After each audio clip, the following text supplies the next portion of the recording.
Let the words of my mouth and the meditation of my heart be acceptable in thy sight, O Lord, my strength and my Redeemer.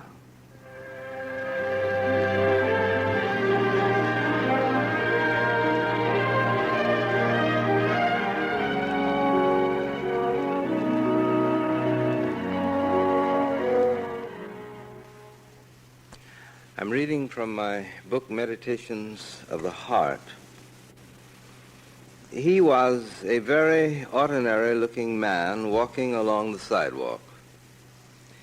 It was at the close of day, but darkness had not yet begun to spread its mantle everywhere. About 3 feet from the curbstone, a group of birds was pecking away at a small opening in the side of a pink paper bag. They were quarreling as they pecked because there must have been many suggestions being offered as to the best way to get the crumbs that were hidden there. The man walked over to the spot. The birds took rapid flight, settling at a respectful distance in the grass, watching. With his foot, he turned the bag over, examined it with some care, then reached down and emptied the bag and its contents of breadcrumbs. When he had done this, he resumed his walk. As soon as he disappeared, the birds returned to find that a miracle had taken place. Instead of a bag full of hidden crumbs, only a glimpse of which they had seen, there was before them now a full abundance for satisfying their need. The man had gone on his way without even a backward glance. Of course, he could have walked away, casting his glances back to feast his eyes on the results of his effort, or he could have withdrawn far enough so as not to disturb the birds and watched them eat while he congratulated himself because he was kind to birds and extremely sensitive to their needs. But he did none of these things.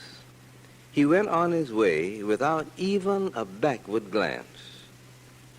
Any careful scrutiny of one's own life will reveal the fact that we have been in the predicament of the birds again and again. The thing one needed was somewhat in evidence, but out of reach. With all of one's resources, one worked away at the opening, trying first one attack and then another attack, and then some stranger, some unknown writer, some passing comment from another did the needful thing. We are all of us indebted to a vast host of anonymous persons without whom some necessity would not have been available, some good which came to us we would have missed.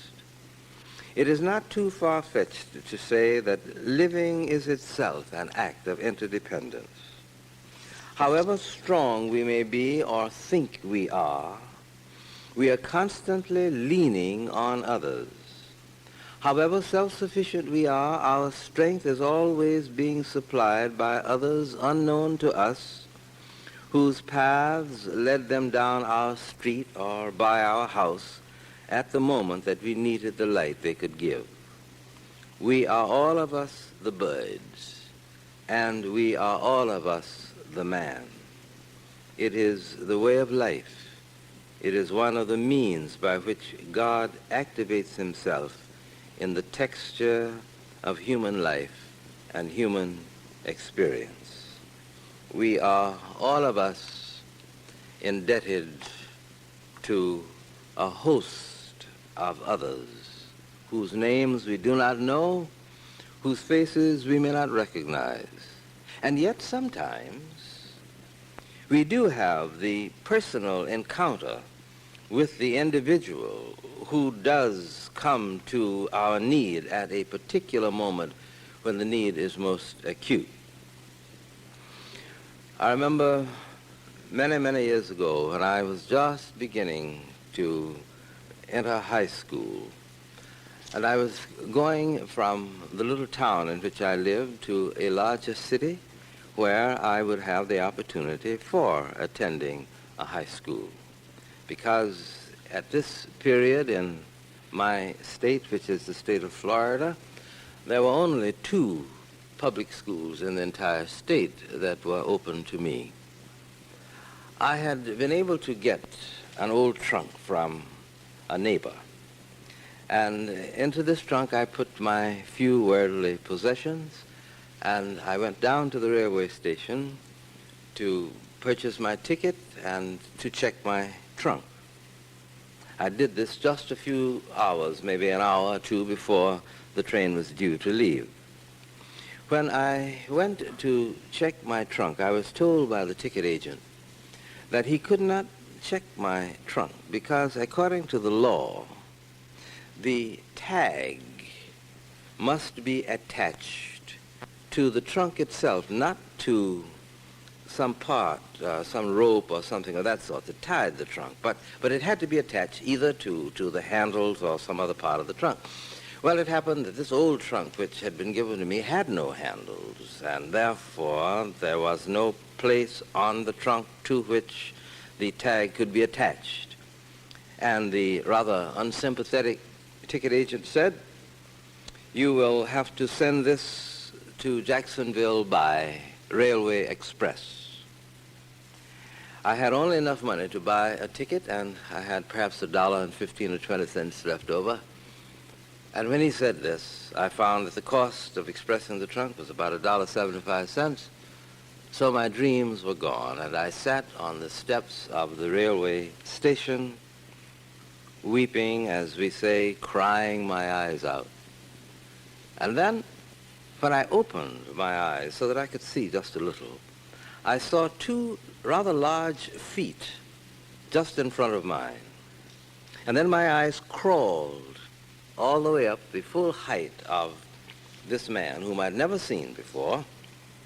He was in the act of taking a bag of Bull Durham smoking tobacco out of the jacket of that he was wearing, and he opened this bag of tobacco, and then he reached in another pocket and took out a cigarette paper, and all with one hand, the left hand, he emptied some tobacco in the paper, rolled it rather deftly, sealed it with saliva, put the cigarette in his mouth, took his teeth and pulled the cord of the sack of tobacco until it was tight, put the tobacco in his pocket, took a match out of another pocket, struck the match on his thumbnail,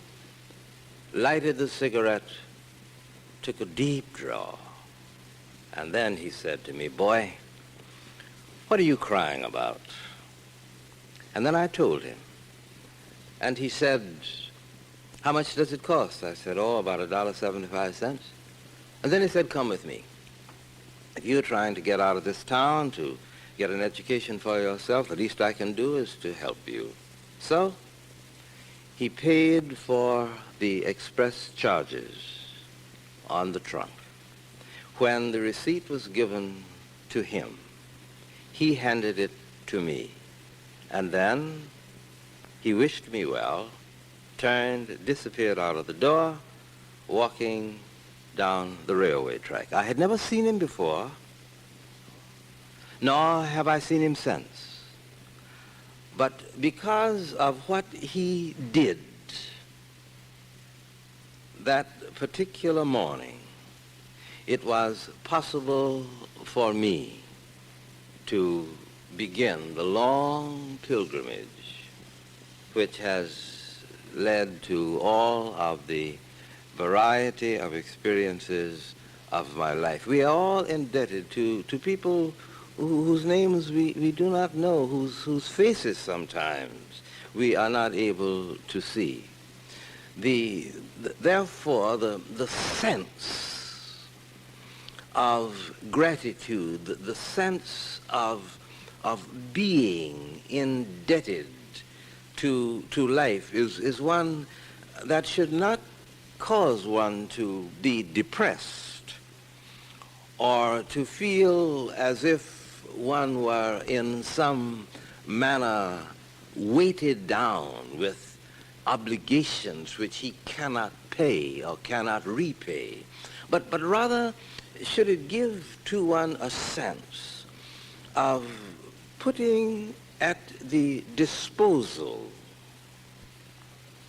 of sensed needs all around one some of the private resources of person which the individual has accumulated through years of living and through being the recipient again and again of things which have come without merit and without desert.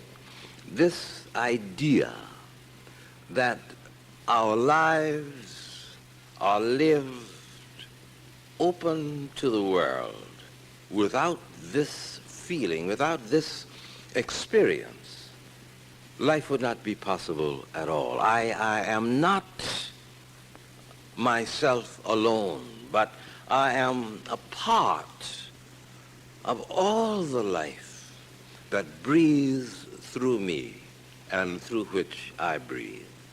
We are all of us indebted to a vast host by which we are surrounded.